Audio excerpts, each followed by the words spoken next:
Je t'ai dompté, Cerbère. Lui ai dénommé, je t'ai tué. J'ai volé ta ceinture, Hippolyte. Après ses 12 travaux, Héraclès, fils de Zeus, se sent invincible. Mais il oublie une chose, son plus grand adversaire est invisible. Le souvenir d'avoir tué sa femme et ses enfants dans un acte de folie le suit comme une présence invisible. Madame la Présidente, Mesdames, Messieurs les membres du jury, cher public et bien sûr chers contradicteurs, cette perception tragique du souvenir s'applique également à nos belles évocations. Elle s'applique pour l'ensemble de nos pensées fondées sur le passé. Les souvenirs sont les expériences anciennes qui reviennent dans notre esprit.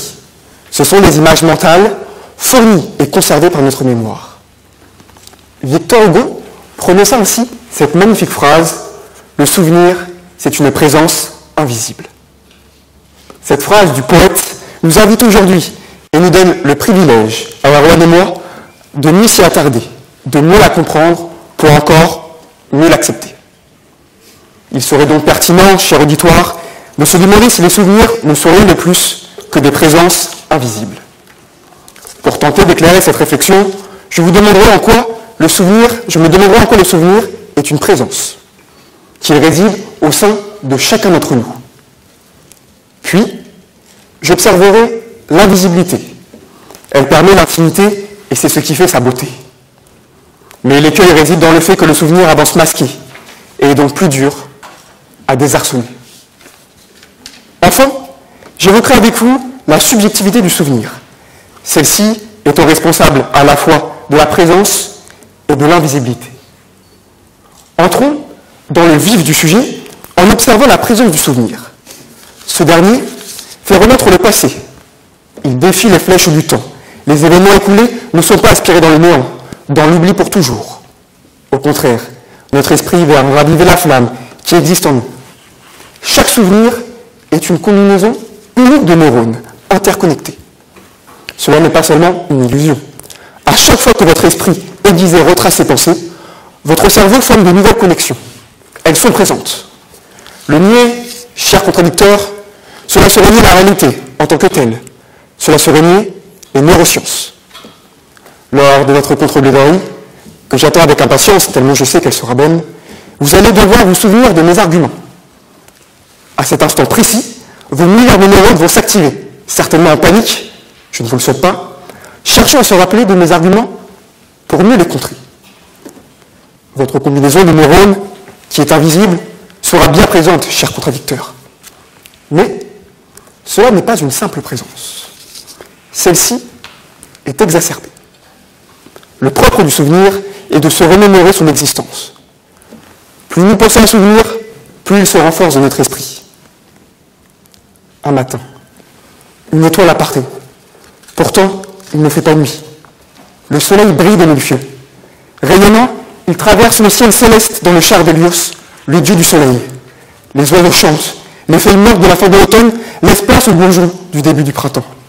Ses mains sont moites. Il ouvre la porte. Un tourbillon de pensée l'emporte. Il avance pas à pas. Mais sa respiration s'emballe. Il se penche, les mains tremblantes vers le berceau. Le rose de ses joues du nouveau-né colore son visage. Ses larmes coulent. Ses pleurs résonnent en lui comme une douce mélodie. Ils viennent réchauffer son cœur. Victor Hugo assiste à la naissance de sa fille pour son plus grand bonheur. Il dira que c'est son plus beau souvenir. À chaque instant qu'il effleure ses pensées, sa présence en lui ne fait que se renforcer. Les mailles de ses neurones se resserrent. Plus il y pense, plus la présence du souvenir s'intensifie. Un soir, Juliette, sa maîtresse, est à ses côtés. Il rentre d'Espagne, mais le ciel est bien sombre. Il est noir. Les nuages tourbillonnent.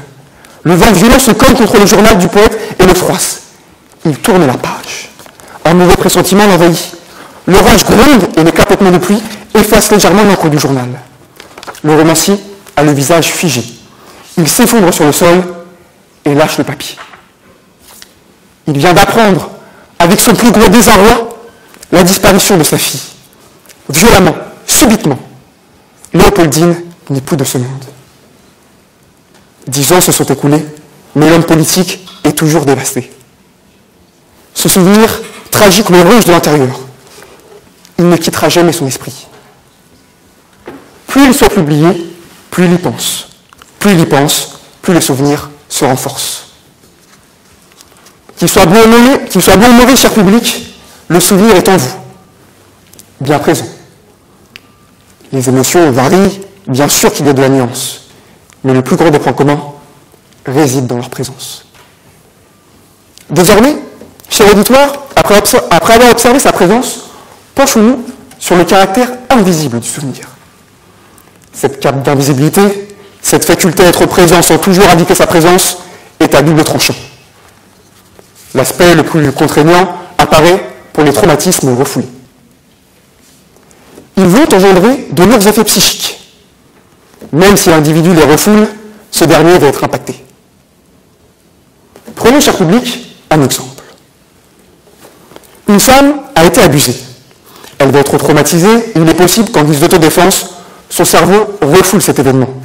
Cela peut être dû à la honte, à la culpabilité, au sentiment d'avoir été sali. Cet épisode dévastateur, elle l'aura complètement oublié. Pourtant, le souvenir n'a pas disparu. Il est enfui, au plus profond d'elle. Mais elle ne peut y accéder. Il est invisible. Cette femme sera impactée psychologiquement, certainement toute sa vie. Elle cherchera les causes, mais ne les trouvera pas. Freud nous dira même, les souvenirs oubliés ne seront jamais perdus. Toutefois, cette opacité n'est pas toujours contraignante. Elle peut être nécessaire. Elle garantit à chacun l'existence de son jardin secret. Chers contradicteurs, j'aime à penser que vous n'aimeriez pas que l'ensemble de vos souvenirs soit visible aux yeux du public. J'aime à penser que chacun d'entre nous possède au fond de son être des souvenirs intimes, des souvenirs honteux. Par conséquent, l'invisibilité du souvenir permet de nous protéger. Un monde où les souvenirs seraient visibles serait un monde où chacun serait à la merci de l'autre. Chacun se jetterait l'opprobre, chacun serait victime du jugement des autres. Si nos souvenirs étaient toujours visibles, nous serions esclaves de ces derniers. Il est temps de se pencher sur la subjectivité du souvenir. Celle-ci rend le souvenir à la fois présent et invisible. Le souvenir n'est pas une expérience passée. Le souvenir, c'est l'impression de cette expérience passée. Les événements que nous avons vécus, les miel pops que j'ai mangés ce matin au petit déjeuner, et même les premiers mots de ma plaidoirie n'appartiennent plus au présent. Ils n'existent plus. Je viens de claquer des doigts. Mais à l'instant même où je parle, ce claquement de doigts a complètement disparu. Il est dans l'oubli. Il est dans l'oubli du temps, mais il n'est pas dans l'oubli de votre tête. Vous vous en souvenez encore. Cette faculté de notre esprit à penser, à se rappeler, est bien présente. D'ailleurs, nos perceptions, notre subjectivité ne parviennent jamais à retranscrire le plus fidèlement possible les événements passés. Le souvenir ne cesse de se réécrire dans notre cerveau. Le souvenir est donc présent, cher public. Il est dynamique, il est mouvant. Et même cette subjectivité que nous avons face au souvenir ne se trouve pas également sur l'aspect de sa présence, mais aussi sur l'invisibilité. Je vous ai conté le merveilleux souvenir de Victor Hugo lors de la naissance de sa fille, mais également son souvenir tragique lors de la disparition de celle-ci. Toutefois, chers contradicteurs, ne commettez pas l'erreur de croire que ces deux souvenirs-là ont été rendus visibles par la simple prononciation de mes mots. Le langage, la parole, les écrits ne seront jamais assez riches, jamais assez justes pour retranscrire un souvenir. Il manque, dans notre belle langue de Molière, l'arsenal de mots pour transformer un souvenir en une simple parole. À partir de ces souvenirs, les souvenirs de Victor Hugo, votre imagination, votre interprétation, vous recréez en vous vos propres images, qui seront, elles, bien différentes. Le véritable souvenir du poète ne pourra jamais être retranscrit réellement. Il sera enfoui, invisible. Mais les souvenirs sont nécessaires. Même si nous ne les voyons pas, ils seront rangés dans nos cœurs, présents pour votre plus grand bonheur. Je vous remercie.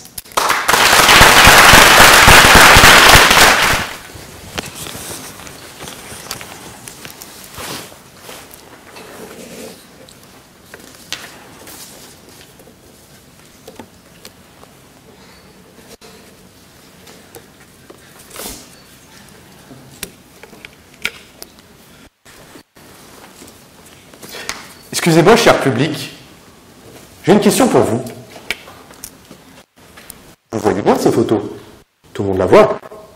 Bon, vous me rassurez, puisque apparemment, mon contradicteur, non. Alors, voici le souvenir, cher contradicteur. J'espère que vous retrouverez la vue.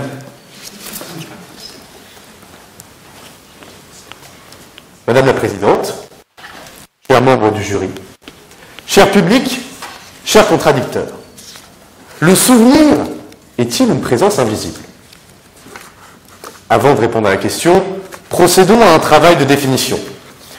Le souvenir, c'est l'impression que la mémoire conserve de quelque chose de passé. Donc, par exemple, ce souvenir-là est passé, c'en est l'impression. La présence, c'est le fait d'être là, physiquement. Par exemple, je suis ici, je suis présent, mais cela ne veut pas dire qu'on impacte forcément. Par exemple, on peut parler de l'expression faire acte de présence, notamment, Monsieur Fleury, je pense que vous voyez très bien de quoi je parle concernant certains élèves. Et l'invisible, c'est ce qu'on ne peut pas voir. Alors le souvenir peut-il être quelque chose d'aussi paradoxal qu'une présence invisible? Non, bien sûr que non. Et je vais vous démontrer cela en 2 points. Premièrement, nous allons nous pencher sur le monde matériel, afin de déterminer que le souvenir n'est pas invisible. Ensuite, nous allons passer dans le monde des idées pour constater que le souvenir n'est pas non plus une présence. Alors commençons. Le souvenir est-il invisible? Bien sûr que non.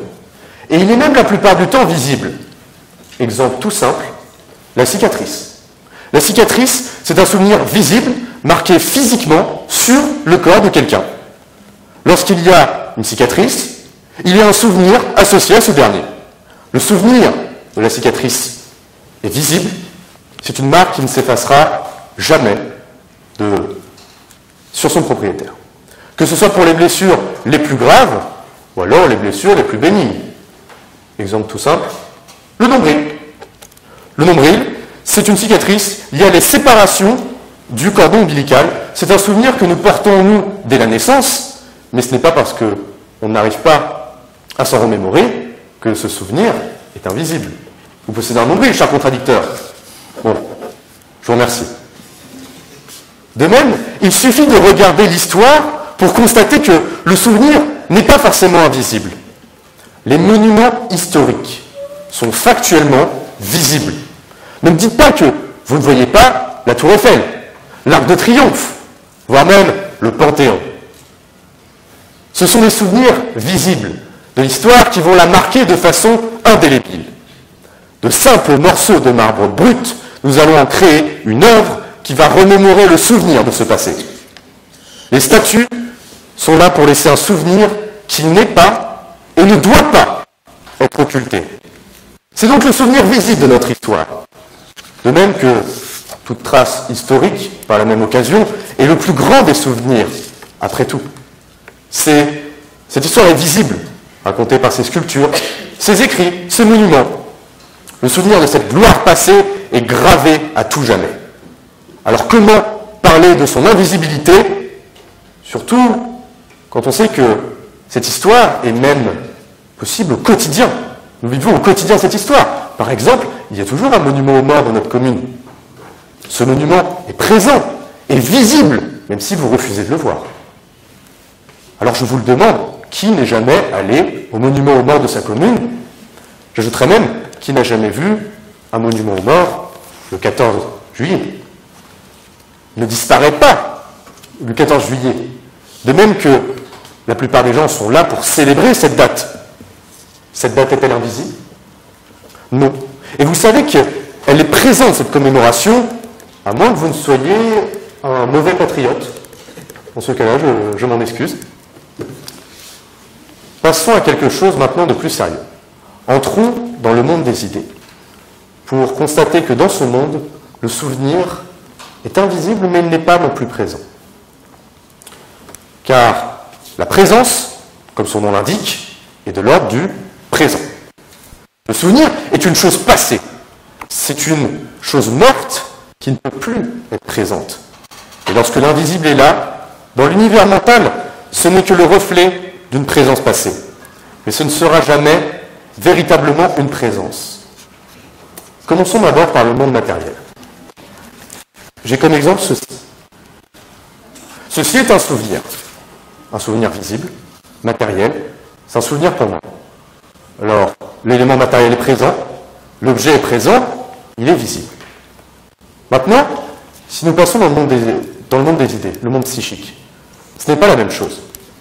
C'est là la distinction que nous devons faire entre un souvenir qui est un objet et la personne. Car cet objet est le rappel d'une présence qui fut autrefois, mais qui aujourd'hui n'est plus. Alors vient l'élément mental. Car du décès de nos proches, nous en gardons un souvenir de leur présence passée. Mais cette présence est morte en même temps que la personne qui l'eut autrefois. Ce souvenir est le rappel d'une présence passée, une présence qui ne sera plus. Nous pouvons recréer son image, mais elle ne sera plus réelle. Cette image, c'est celle d'un homme sans qui je ne serais plus le même. Je me souviens de qui il était, mais je ne le vois pas. Il n'est pas visible et je ne sens pas sa présence. Lorsque je parle de cela, ce n'est pas une présence que je ressens. C'est une absence. L'absence d'une figure, l'absence d'un modèle, l'absence de mon grand-père. Pourtant, à travers ce discours, j'essaie de le faire revivre, de donner de ma présence pour le faire exister, mais au final, je ne le pressens pas. Je ne ressens aucune présence.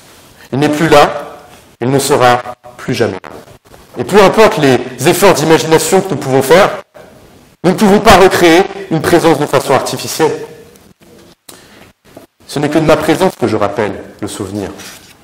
Mais vous, cher public, vous ne pouvez pas réellement sentir cette présence. Vous pouvez l'imaginer, mais pas la sentir. Cependant, je pense que nous avons tous, ici, en chacun de nous, le souvenir d'une présence passée. Ce souvenir est purement personnel, incapable d'être transmis car la présence n'est plus. Ce souvenir, ce n'est certainement pas le souvenir d'une présence. Au contraire, l'absence, c'est peut-être ce qui est le plus douloureux dans ce souvenir. L'absence, c'est ce qui rend invisible, mais que nous ressentons tous lorsque nous perdons un proche. Alors je ne crois pas qu'il faille appeler ça une présence invisible. Et Victor Hugo, plutôt que de pourchasser l'illusion, la chimère de sa fille disparue, aurait peut-être dû être dans l'acceptance, vivre avec l'absence, plutôt que de fantasmer une présence qui n'est plus. Car dans le cœur troublé par le souvenir, il n'y a pas de place pour l'espérance. Alors pour finir, je pense que la seule présence qui impacte désormais, c'est la nôtre, celle que nous vivons. Car c'est la seule chose que nous pouvons voir et vivre. Une présence qui n'est pas invisible, mais qui n'est pas un souvenir. Du moins pour l'instant. Car bientôt, dans quelques secondes, je vais rendre la parole et la donner à mon contradicteur. Une fois que nous aurons fini, le jury va délibérer et sera seul à se rappeler du souvenir de nos prestations. Car ce moment ne sera bientôt plus. Vous en garderez peut-être un bon souvenir, je l'espère, mais vous ne revivrez jamais, une fois de plus, cette présence que nous vous offrons tous les deux. Voici l'importance de vivre l'instant présent plutôt que de se rappeler d'un souvenir qui ne le recréera jamais. Alors j'espère que vous profitez bien de ces plaidoiries. Dans quelques temps, elles seront terminées. Le souvenir que vous en aurez sera invisible, mais vous n'aurez plus notre présence. J'espère donc que ma présence visible vous aura plu, et j'espère que vous en garderez ainsi un bon souvenir. Merci beaucoup, chers contradicteurs, pour la qualité de votre plaidoirie. Mon réel plaisir à l'écouter est bien présent, lui. Vous avez cité Victor Hugo, et c'est bien pour cette raison que je me permets de lire un poème de Victor Hugo.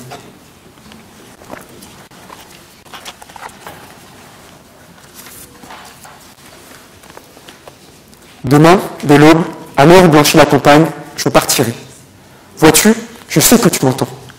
J'irai par la forêt, j'irai par la montagne. Je n'ai pu demeurer loin de toi plus longtemps.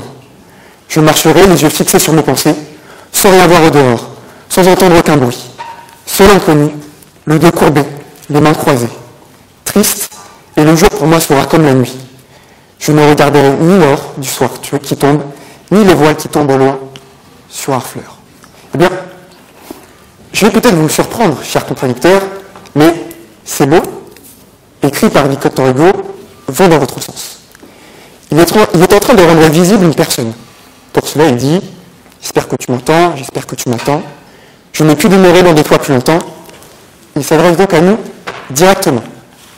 Et pour cela, il utilise la deuxième personne du singulier pour montrer que cette personne existe bien. Vous pouvez donc rétorquer avec enthousiasme que vous voyez, Victor Hugo rend visible une personne par ses mots. Mais je dois tout de même lire le dernier mot.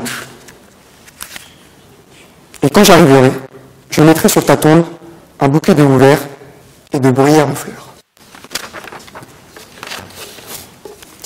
Jusqu'aux deux derniers vers, Victor Hugo nous fait croire que la présence de cette personne existe bien, qu'elle est vivante.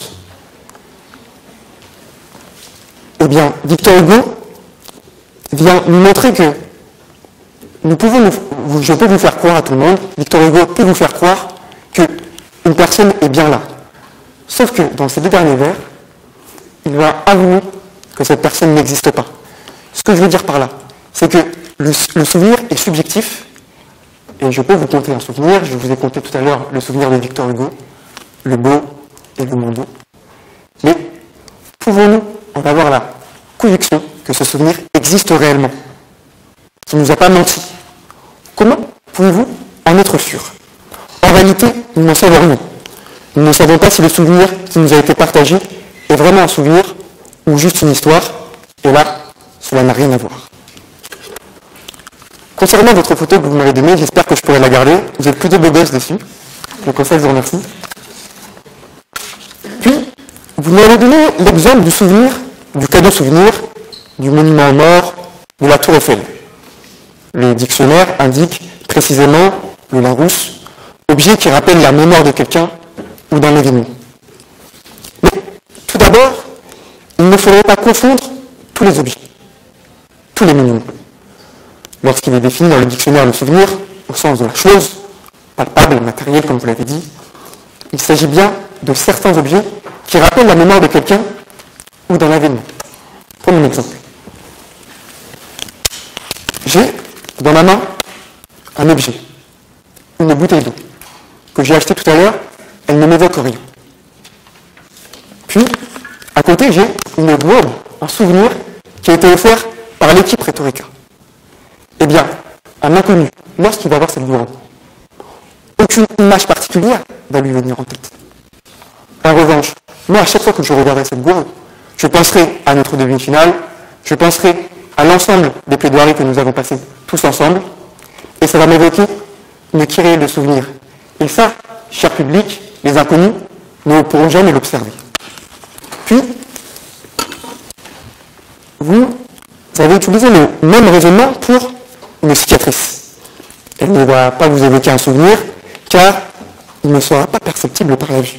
Seul moi qui connais l'histoire de la cicatrice, comment cette cicatrice est arrivée, pourra accéder à tout ce que cela implique, à toutes les pensées que la cicatrice m'évoque.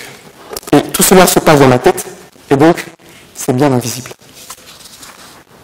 Puis, vous avez fait une grande confusion lors de votre plaidoirie. Vous avez fait une confusion entre l'événement passé et le souvenir qui, lui, est toujours présent. En aucun cas, invisible signifie qu'il n'existe pas. Cela n'est pas parce que nous sentons la présence d'un souvenir qu'il est visible. Invisible signifie qu'il échappe simplement à la vue. Vous avez confondu dans votre plaidoirie le souvenir et les conséquences du souvenir. Le souvenir est invisible, imperceptible à la vue, car il est constitué de pensées. Or, les conséquences peuvent, elles, être visibles. Et donc, cela n'a rien à voir avec le souvenir.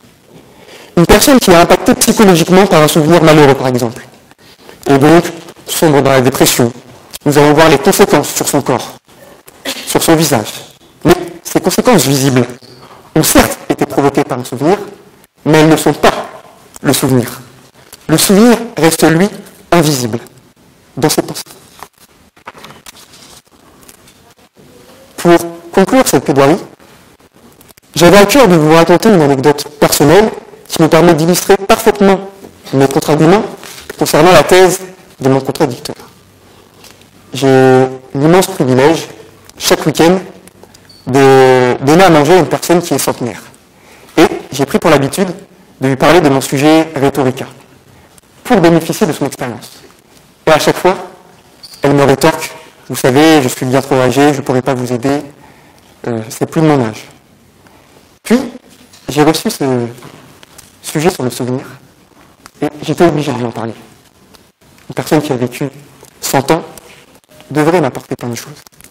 Mais, à mon triste désarroi, elle m'a répondu, ah, vous savez, c'est pas de mon âge, je ne pourrai pas vous aider.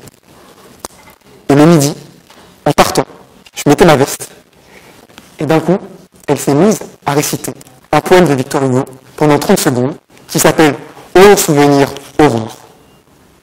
Elle pensait être incapable de se rappeler de ses souvenirs. Elle se sous-estimait. Eh bien, l'exemple de cette dame est l'exemple qui pourrait s'appliquer à toutes les personnes dans cet amphithéâtre. La majeure partie de vos souvenirs sont enfouis en vous.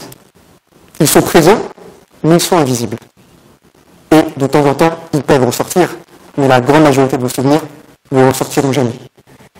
Et donc, j'avais à cœur de citer cette magnifique dame pour terminer la plaidoirie, et en cela, je vous remercie de m'avoir écouté.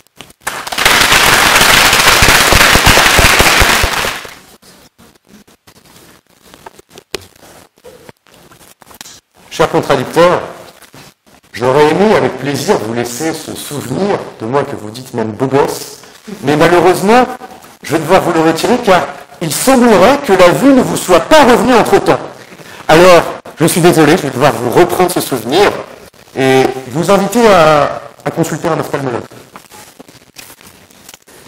De même que je pense que toute votre plaidoirie, qui est certes magnifique, peut peut-être se contredire avec une question qui m'interpelle.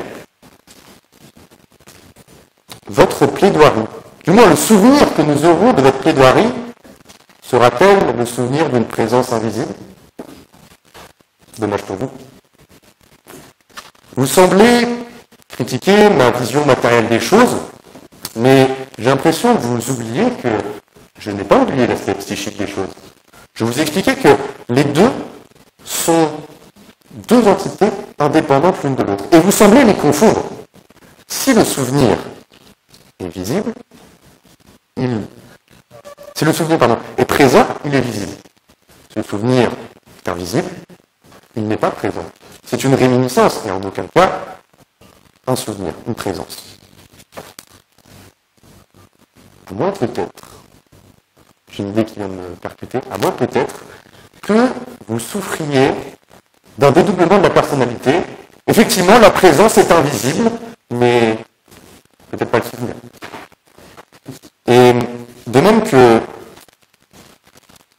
vous avez été, disons, très poétique en nous citant de la mythologie, Hercule, vous avez idéalisé, vous avez peut-être intégré à votre propre personnalité, telle peut-être une présence invisible, les souvenirs de la mythologie. Cependant, inspirer n'est pas être. Désolé pour vous, vous n'êtes pas Hercule. Vous n'êtes pas la mythologie. Vous vous en inspirez, mais vous n'êtes pas. De même que vous êtes un grand fan de Victor Hugo, je l'observe bien. Vous avez beaucoup cité Victor Hugo. Alors, pour vous rendre honneur, je vais citer cette même fin de poème. Demain dès l'aube, je ne regarderai ni l'heure du soir qui tombe, ni les voiles descendant vers Harfleur, et quand j'arriverai, je mettrai sur ta tombe un bouquet de houverts et de bruyères à fleurs. Vous n'avez rien remarqué? Peut-être que vous auriez dû finir votre analyse.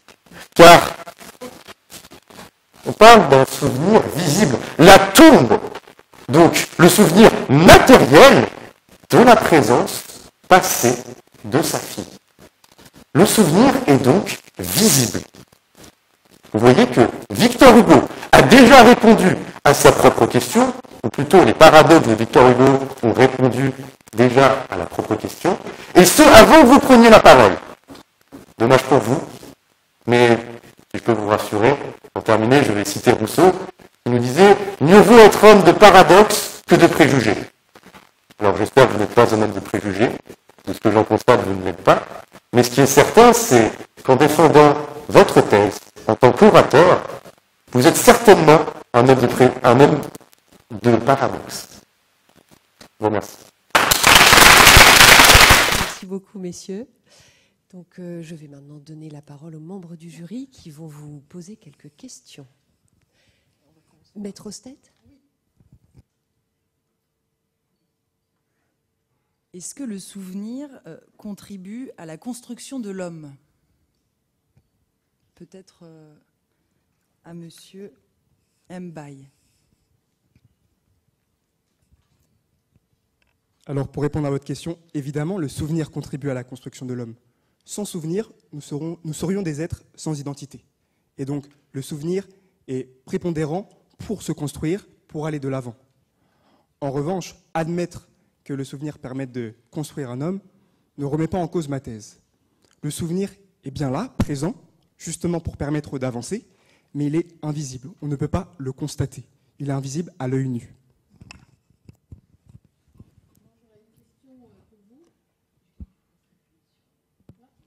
Voilà, j'aurais une question pour vous. Est-ce que vous faites une distinction entre la personne qui se souvient, c'est-à-dire le souvenir est-il une présence invisible pour la personne qui se souvient, ou le souvenir est-il une présence invisible ou pas, d'ailleurs, pour l'autre, avec un grand A? Qu'est-ce que vous entendez par l'autre? L'autre qui n'est pas celui qui se souvient. D'accord. Donc, si j'ai bien compris, vous me demandez s'il y a une différence Oui. entre l'autre. Eh bien, je dirais que cette différence se fait de façon personnelle. C'est-à-dire que le souvenir de l'absence, puisque comme je le disais, voilà, c'est le souvenir de l'absence, se fait de façon personnelle, mais l'autre, effectivement, ne peut pas le voir, vu que ce souvenir est invisible. Mais cependant, l'absence, c'est tout de même l'antonyme de la présence. Et c'est là où on ne peut pas appeler ça une présence invisible. Ça nécessiterait de développement, mais...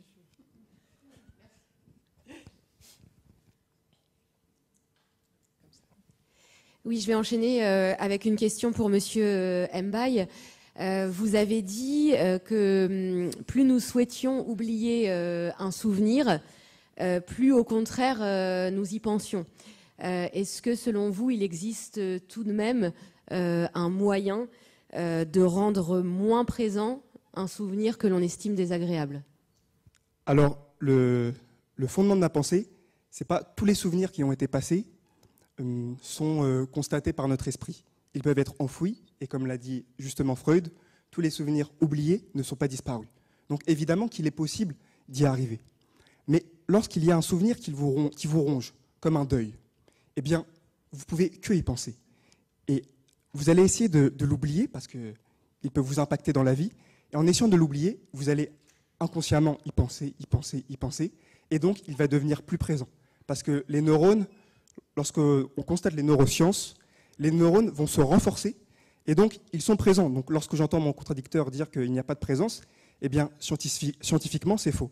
Les neurones se resserrent, ils s'activent, ils sont présents. Je vous remercie.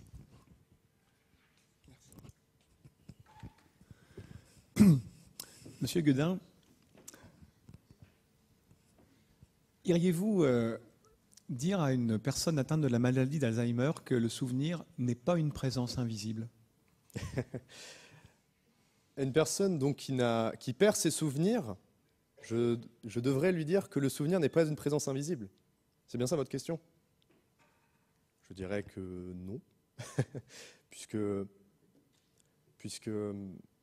eh bien, une personne qui souffre d'une absence de souvenir, c'est justement là où la présence ne peut pas se faire.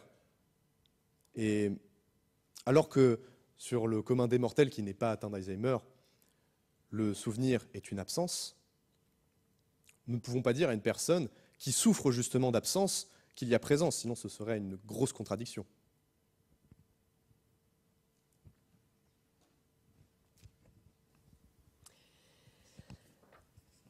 Alors, Monsieur Mbaye, pensez-vous qu'il est possible de s'approprier le souvenir d'un autre? Alors évidemment qu'il est possible de s'approprier le souvenir d'un autre en racontant une histoire par exemple, mais lorsqu'on s'approprie un souvenir, on va réinterpréter l'histoire et ça va être un autre souvenir. C'est notre souvenir. Ce ne sera jamais le souvenir de la personne en tant qu'il est. Et donc, évidemment, c'est un souvenir. Nous construisons une pensée dans notre tête, des nouvelles images. Lorsque je vous ai conté le beau souvenir de Victor Hugo et la naissance de Léopoldine, eh bien, peut-être vous étiez dans un hôpital, devant un berceau, en train de s'imaginer cette belle naissance, mais en aucun cas, vous pourriez vous mettre dans le même hôpital, avec les mêmes lits, la même couleur de papier peint que cette personne-là. Et Monsieur Guedin, pensez-vous qu'un souvenir puisse être complètement effacé et donc rendu invisible? Eh bien, c'est là où le souvenir, s'il est oublié, il n'est ni visible ni invisible, il n'est juste plus. Il n'existe tout simplement plus. Donc, peut-être auriez-vous des précisions à apporter, non? Mais voilà.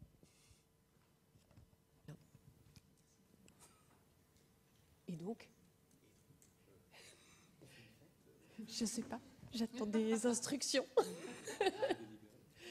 Très bien. Ben, écoutez, nous vous remercions. Merci beaucoup. Et nous allons nous retirer pour délibérer.